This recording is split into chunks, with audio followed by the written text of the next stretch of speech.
신명기 11장 26절에서 28절 말씀 제가 읽겠습니다. 내가 오늘 복과 저주를 너희 앞에 두나니 너희가 만일 내가 오늘 너희에게 명하는 너희의 하나님 여호와의 명령을 들으면 복이 될 것이요 너희가 만일 내가 오늘 너희에게 명령하는 도에서 돌이켜 떠나 너희의 하나님 여호와의 명령을 듣지 아니하고 본래 알지 못하던 다른 신들을 따르면 저주를 받으리라. 아멘. 우리는 지금 삶을 위한 기초라는 설교 시리즈를 하고 있습니다. 이번 시리즈 동안 우리는 후회하지 않는 바른 삶을 살기 위해 우리에게 필요한 품성에 대해 생각해 보고 있습니다. 첫째 주에는 품성의 중요성에 대해 생각해 보았습니다. 둘째 주에는 품성이 대인관계에 미치는 영향에 대해 생각해 보았습니다. 셋째 주에는 품성이 가져다주는 유익에 대해 생각해 보았습니다. 그리고 오늘은 품성을 선택하기 위해 해야 할 것들에 대해 생각해 보겠습니다. 우리는 토끼와 거북이 이야기에 나오는 토끼와 같이 초점을 잃어버리는 경향이 있습니다. 우리들에게는 주위에서 일어나는 많은 일들을 하다가 가장 좋은 일을 하지 못하는 그러한 경향이 있습니다. 우리 삶 가운데 가장 중요한 것은 예수님의 품성을 담는 사람이 되는 것입니다. 그래서 우리는 그것을 삶의 목표로 삼고 삽니다. 그런데 삶을 살아가면서 우리들에게 여러 가지 다른 기회들이 생기게 됩니다. 대인관계의 기회, 공부할 수 있는 기회, 돈을 벌 수 있는 기회, 취미 생활을 할 수 있는 기회. 이런 기회들이 주어지면 우리는 우리의 가장 중요한 목표를 잊어버립니다. 여러 가지 좋은 것들을 추구하다가 가장 중요한 것을 추구하지 못하는 삶을 삽니다. 그 예로 저는 이런 사람들을 많이 보아왔습니다. 예수님을 믿고 그 은혜에 감격을 했습니다. 그래서 주 예수보다 귀한 것은 없다고 찬양을 하고 예수님을 닮아가는 삶을 살겠다고 작정을 합니다. 그래서 예배도 빠지지 않고 매일 성경을 읽고 기도하는 삶을 살아갑니다. 그러다 직장을 잡습니다. 배우자를 만나 데이트를 합니다. 결혼을 합니다. 아기를 낳아 기릅니다. 삶이 너무 바빠집니다. 그러면 무엇을 제일 먼저 희생합니까? 예수님의 품성을 닮아가는 것을 제일 먼저 등한시하게 됩니다. 주일 예배도 자주 빠집니다. 하루 종일 성경도 못 읽고 기도도 겨우 식기도 때 하는 기도밖에 하질 못합니다. 예수님에게는 별 관심이 없는 삶을 살게 됩니다. 이렇게 하나님에 대해 잊어버리는 것은 개인에게만 일어나는 것이 아닙니다. 이것은 한 나라에도 일어날 수 있습니다. 하나님께서는 우리 안에 이런 경향이 있다는 것을 잘 알고 계셨습니다. 본문 말씀을 보면 이스라엘은 이제 출애굽하여 하나님께서 주시는 땅에 들어가게 되었습니다. 그때 하나님께서는 경고해 주셨습니다. 하나님께서는 이스라엘 백성들에게 과거를 통해 배우고 현재 선택들에 대해서 잘 생각해보고 또 미래를 위해 지혜로운 결정을 하라고 말씀해 주셨습니다.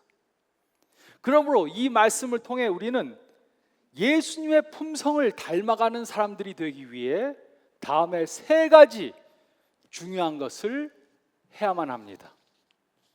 첫째로 저희가 읽은 말씀 가운데 28절 하반절 말씀을 보면 우리는 과거의 역사를 통해 깨달아야 합니다. 우리는 과거의 역사를 통해 깨달아야 합니다. 28절 하반절은 다음과 같이 기록했습니다. 본래 알지 못하던 다른 신들을 따르면 저주를 받으리라. 하나님은 이스라엘 백성들에게 어떤 존재였습니까? 하나님은 이스라엘을 애굽에서 구원해 내셨습니다. 그들을 보호해 주시고 그들을 인도해 주셨습니다. 이것이 하나님께서 이스라엘을 위해 이미 과거에 해 주신 것이었습니다. 그러므로 이스라엘은 하나님께서 자신들을 위해 과거에 하셨던 일들을 기억해야 했습니다. 하나님께서 그들을 축복해 주신 것을 안다면 그들은 여호와를 따르고 본래 알지 못하던 다른 신들을 따르면 안 되는 것이었습니다. 이것이 바로 이스라엘 사람들이 깨달아야 했던 것이었습니다. 우리가 살고 있는 미국의 역사를 보면 신앙의 흔적들이 생생히 남아있는 것을 알 수 있습니다. 미국은 하나님을 믿는 그 믿음 위에 세워진 나라입니다. 그래서 미국의 공문서에는 하나님에 대한 언급들이 많이 나오는 것입니다. 미국의 돈에는 In God we trust, 하나님 안에서 믿는다라고 쓰여 있습니다. 미국의 공공기관 건물에는 10계명이 걸려 있습니다. 미국을 창립한 사람들은 하나님의 말씀을 근거로 이 나라의 법을 만들었습니다. 그 예로 그들은 이사야서 33장 32절에서 하나님을 재판관과 입법자와 군주로 표현한 것을 보고 사법부와 입법부와 행정부의 3권 체제를 만들었습니다. 또 예레미야 17장 9절에서 말한 인간들의 악함을 근거로 하여서 견제와 균형을 할 수 있도록 민주주의 체제를 만들었습니다. 그리고 이스라 7장 24절을 근거로 해서 교회에게 세금을 물리지 않는 법을 만들었습니다. 이렇게 기독교 성경 말씀을 기준으로 이 나라의 법을 만든 것입니다. 그리고 그 후 150년 동안 미국에서는 하나님의 법이 모든 것의 기준이 된다는 것을 인정해 왔습니다. 그리고 그 결과 하나님께서는 이 나라를 축복해 주셨습니다. 영적으로 축복해 주셨습니다. 전 세계에 가장 많은 선교사를 파송하는 나라가 되게 하셨습니다. 또 경제적으로도 축복해 주셨습니다. 역사상 그 어느 나라와도 비교할 수 없을 정도로 경제적인 부흥을 가져다 주셨습니다. 한국도 마찬가지입니다. 30년 전만 해도 한국 전체 인구의 반가량이 기독교인이라고 그렇게 말했던 때가 있습니다. 교회들마다 예배를 드리고 기도회를 하는 것에 전념한 때가 있었습니다. 그 결과 영적으로 또 경제적으로 하나님의 놀라운 축복들을 경험했습니다. 하지만 요즘에는 미국에서도 한국에서도 성경적 기준들을 다 버렸습니다. 너무나도 많은 것들이 바뀌었습니다. 현대인들은 하나님의 말씀인 성경이 그들과는 전혀 상관이 없다고 생각합니다. 성경에서 죄라고 하는 것을 죄가 아니다 그렇게 말합니다. 윤리적 기준이 완전히 무너져 버렸습니다. 그 결과 어떻게 되었습니까? 도덕적으로 더 좋아졌습니까? 인종 문제가 해결되었습니까? 가정이 더 화목해졌습니까? 살인 사건이 줄었습니까? 사회의 사랑이 더 충만합니까? 아닙니다. 모든 분야가 더 악화되었습니다. 왜 우리에게 역사가 중요합니까? 그것은 역사를 통해 배우지 못하는 사람들은 과거의 실수를 되풀이하게 되기 때문입니다. 이것은 한 나라에만 적용이 되는 것이 아니고 각 개인들에게도 적용이 되는 것입니다. 우리가 과거에 저지른 잘못에서 배우지 못하면 우리는 똑같은 실수를 반복하게 될 것입니다. 그러므로 우리는 현재 좀 더 예수님의 품성을 닮아가는 사람들이 되기 위해서 과거의 역사를 통해 배워야 합니다. 하나님의 말씀을 따르며 하나님의 품성을 닮아가고자 할 때는 우리는 하나님께서 주시는 축복을 경험했습니다. 이와 반대로 우리가 하나님의 품성을 닮아가는데 초점을 두지 않고 세상적인 것을 추구하는 삶을 살면은 우리의 삶이 어려워지는 것을 경험했습니다. 제가 미국에 이민을 와서 건성으로 교회를 다니다가 예수님께 헌신하고 예수님을 따르는 삶을 살았습니다. 그 결과 영적으로만이 아니라 가정적으로, 경제적으로, 교회적으로, 대인관계에 하나님이 주시는 많은 축복들을 경험했습니다. 우리 모두에게는 과거에 경험한 이런 간증들이 있을 것입니다. 하나님을 따르면 축복이 주어졌습니다. 하지만 하나님의 뜻과 반대로 가고 예수님을 닮아가지 못하는 삶을 살면 축복을 받지 못했습니다. 우리에게는 모두 이러한 간증이 있고 이러한 경험들이 있습니다. 그래서 우리는 과거의 역사를 통해 배워야 합니다. 우리는 과거의 역사를 통해 배워야 합니다. 또 둘째로 저희가 읽은 말씀 가운데 26절 말씀을 보면 둘째로 우리는 현재 우리 앞에 놓인 선택들에 대해 잘 평가해 보아야 합니다. 우리는 현재 우리 앞에 놓인 선택들에 대해 잘 평가해 보아야 합니다. 26절은 다음과 같이 기록했습니다. 내가 오늘 복과 저주를 너희 앞에 두나니. 하나님께서는 이스라엘에게 복의 길과 저주의 길을 택할 수 있는 선택을 주셨습니다. 복의 길을 택하던가 아니면 저주의 길을 택하던가 선택을 하게 하셨습니다. 그리고 하나님께서는 우리들에게도 이 선택을 주셨습니다. 이것은 각 나라에게뿐만 아니라 각 개인에게도 주어진 것입니다. 각 개인과 각 나라가 선택하는 것에 따라 복을 받을 수도 있고 저주를 받을 수도 있습니다. 그것은 우리가 어떤 옵션을 택하는가에 따라 결정되는 것입니다. 그러므로 하나님께서는 현재 우리 앞에 놓인 옵션들을 잘 평가해 보라고 말씀해 주셨습니다.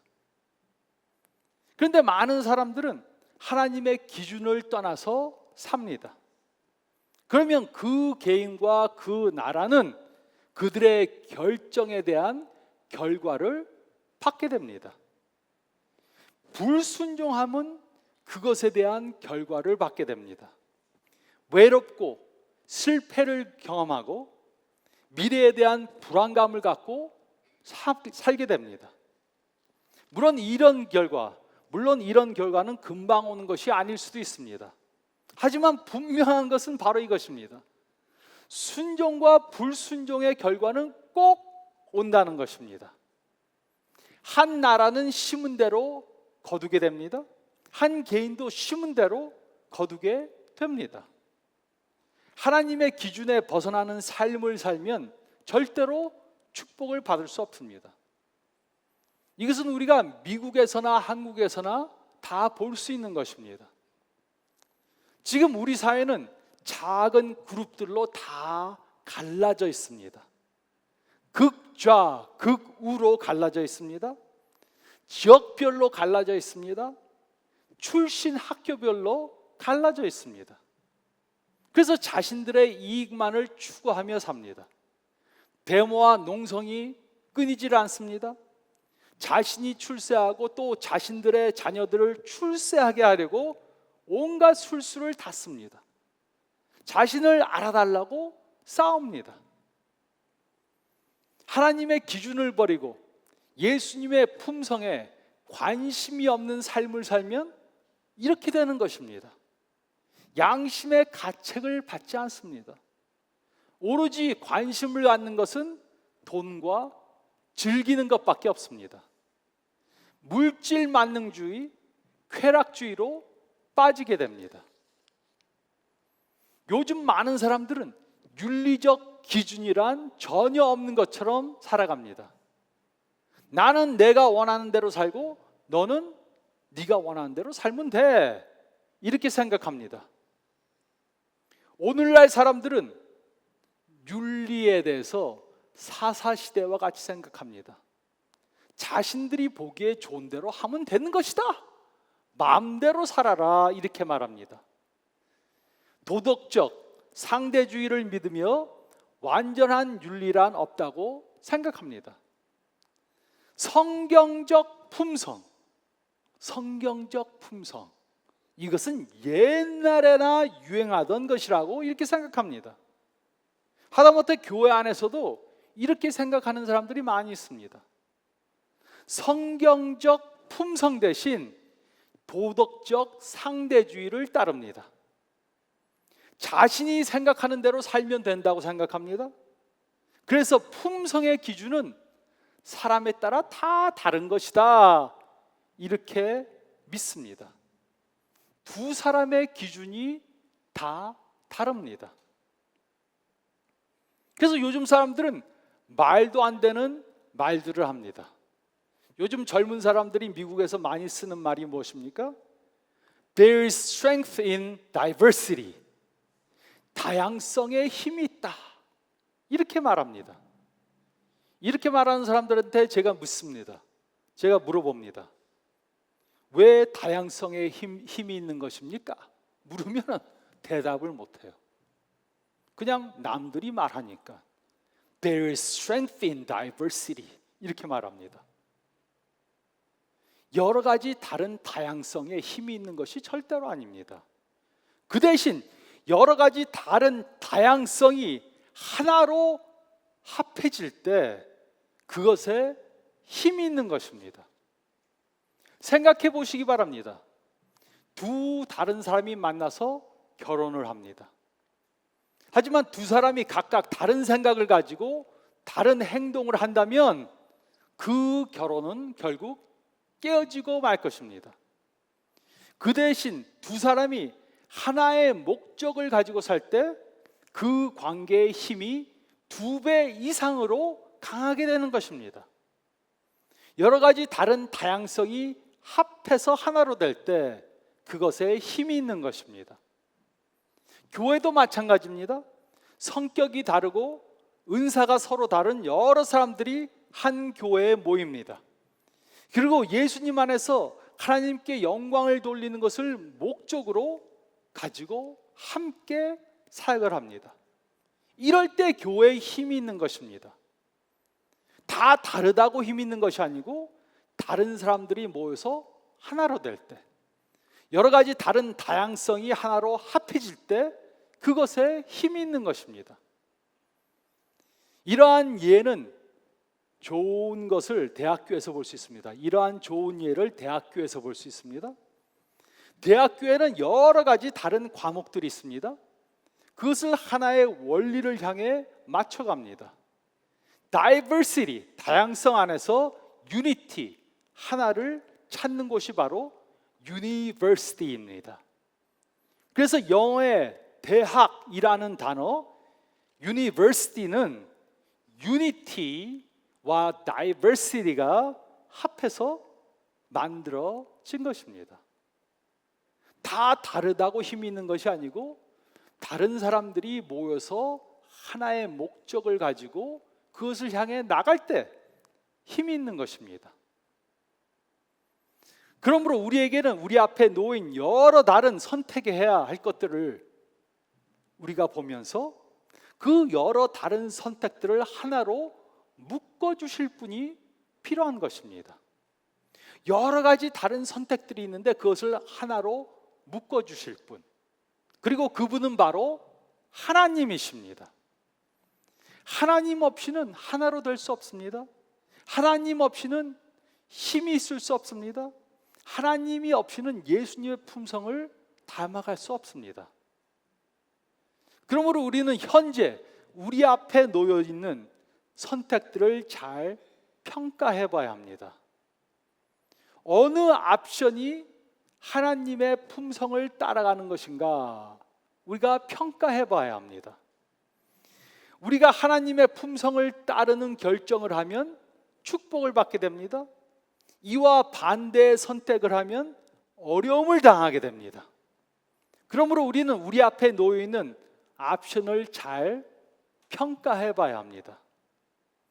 우리는 심은 대로 거두게 될 것입니다. 콩을 심으면 콩을 거두고 팥을 심으면 팥을 거두게 됩니다. 순종은 축복을 가져다 줍니다. 불순종은 어려움을 가져다 줍니다. 우리는 현재 앞에 놓인 선택들에 대해 잘 평가해 봐야 합니다. 그리고 셋째로 저희가 읽은 말씀 가운데 27절, 28절 말씀 보면 우리는 미래를 위해 지혜로운 결정을 해야 합니다. 우리는 미래를 위해 지혜로운 결정을 해야 합니다. 27절, 28절은 다음과 같이 기록했습니다. 너희가 만일 내가 오늘 너에게 명하는 너희의 하나님 여호와의 명령을 들으면 복이 될 것이요 너희가 만일 내가 오늘 너에게 명령하는 도에서 돌이켜 떠나 너희의 하나님 여호와의 명령을 듣지 아니하고 본래 알지 못하던 다른 신들을 따르면 저주를 받으리라. 결과는 간단하고 뻔한 것입니다. 하나님의 길을 따르고 하나님의 품성을 선택하면 축복이 오고 하나님의 명령에 불순종하고 하나님의 품성에 벗어나는 그러한 결정을 하면 저주가 옵니다. 우리가 살고 있는 이 세상은 예수님을 따르는 사람들이 살기에 쉬운 장소가 절대로 아닙니다. 우리가 예수님의 품성을 닮아가기 위해서 산다고 칭찬해 주지 않습니다. 오히려 어리석다고 비웃을 것입니다.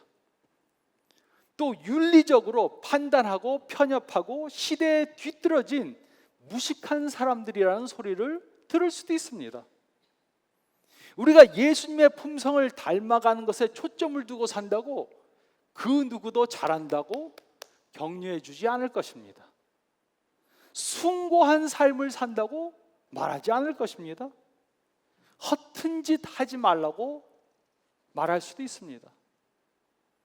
그래서 성공을 품성보다 더 중요하게 여기는 사람들은 성공을 품성보다 더 중요하게 여기는 사람들은 새로운 윤리를 만들어갑니다. 직장에서 출세하는데 가정이 걸림돌이 된다면 가정을 희생하라고 말합니다.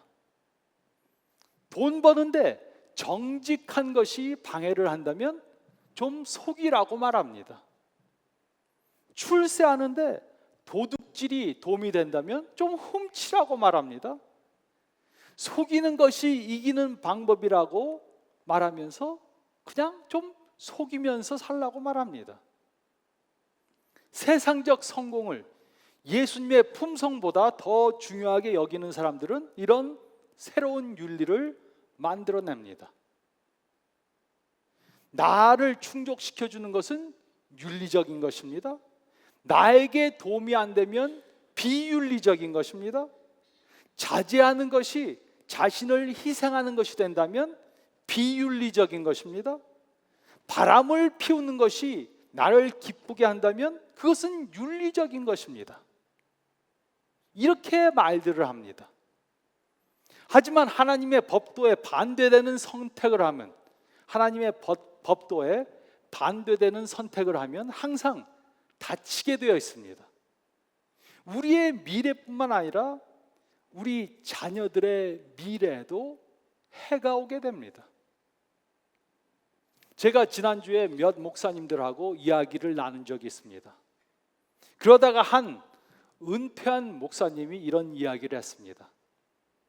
자신이 지난 40년, 50년 가까이 목회를 하다 보니까 교회에서 다른 교인들과 싸움을 하고 분열을 일으킨 사람들을 보면 결국 경제적으로 어려움을 당하고 자녀들이 신앙을 버리는 것을 보아왔다. 이렇게 말씀하셨습니다. 저도 이런 것을 종종 보아왔습니다. 예수님의 품성을 따르기로 결정을 안 하는 그러한 선택을 하면 자신에게도 해가 오고 자신들의 자녀에게도 해가 옵니다. 특히 신앙적으로 해를 받습니다. 우리는 심은 대로 거둡니다. 예수님의 품성을 따라 심으면 축복을 받습니다. 하지만 예수님의 품성에 반대되는 것을 심으면 축복을 받을 수 없습니다. 우리는 미래를 위해 지혜로운 결정을 해야 합니다. 우리는 과거의 역사를 통해 깨달아야 합니다. 그리고 우리는 현재 우리 앞에 놓여 있는 선택들에 대해서 잘 평가해 봐야 합니다. 그리고 우리는 미래를 위해 지혜로운 결정을 해야 합니다. 그런데 현대인들의 초점은 예수님의 품성을 개발하는 것에 있지 않고 세상적으로 출세하는 것에 있습니다. 많은 사람들이 그렇게 살아갑니다. 많은 사람들이 예수님을 닮아가기 위해서보다는 출세하기 위해서 살아갑니다. 그래서 하나님의 절대적인 기준을 버렸습니다. 자신이 원하는 것을 믿고 자신이 원하는 것을 행하면서 삽니다. 그렇다고 현대인들이 더 행복하고 의미 있는 삶을 사는 것은 절대로 아닙니다. 예수님의 품성을 개발하는 것에 초점을 두고 살면 다른 세상 사람들이 가는 방향과 반대로 가게 됩니다. 다른 사람들에게 도움을 받지 못하고 격려를 받지 못하게 됩니다. 그러나 예수님의 품성을 닮아감으로 하나님께 받는 축복은 다른 것과 비교할 수가 없습니다. 하나님께 받은 축복은 엄청난 그러한 축복이 될 것입니다. 이런 축복은 우리 개인에게만 오는 것이 아닙니다. 이런 축복은 우리 자녀들에게도 주어지는 것입니다. 그러므로 예수님의 품성을 닮아감으로 하나님께서 주시는 축복을 직접 경험하고 또 그 받은 축복을 나눠주며 사는 저와 여러분들이 되시기를 예수님의 이름으로 축원드립니다.